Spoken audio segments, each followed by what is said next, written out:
আমার দিদির মতন ব্ল্যাক মাটন কষা কেউ করতে পারে না। তোমার কাছে হাওয়াই ছুটি পড়া দিদি থাকলে আমার কাছে কচি আছে। কচি বললো এই দেখ তন্ময় ব্ল্যাক মুরগি ছাঁট এনেছি। আমি বললাম ওদের ব্ল্যাক মাটন আর আমাদের ব্ল্যাক মুরগি ছাঁট। কচি বললো আমরা খুব গরিব ভাই, কিছু করার নেই। আমি বললাম হেড সালা, সব সময় ভিডিওতে তুই আমাকে অপমান করাস। কচি বললো ফ্রিতে তুই মুরগি ছাঁট খাবি, আবার তোর অপমান কিসের? আমি বললাম আমি একটা বড় ইউটিউবার বলে কথা। কচি বললো এই ইউটিউবার আদা রসুনটা বাট যা। একটু অপমান হয়েছে কিন্তু আমি আদা রসুনটা বেটে কচিকে বললাম এনে ধর তোর আদা রসুন বাটা। কচি বললো এ গুঁড়ো মশলাগুলোকে বাটতে হবে তো। আমি বললাম কি? কচির প্ল্যানটা আমি আজকের বুঝতে পারলাম। এ আমাকে শিলনোড়ায় বাটিয়ে বাটিয়ে আমাকে মেরে আমাকে শিলনোড়ার উপর রেখেই পোড়াতে নিয়ে যাবে।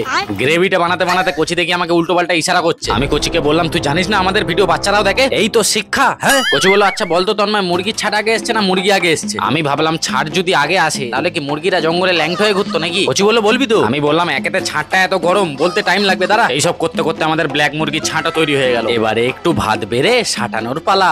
এই রেসিপিটা একবার ট্রাই করে দেখো, অসম্ভব ভালো খেতে হয়। হ্যাঁ দিদি ঠিকই বলেছো, এই ছাটের ভাগ হয় না।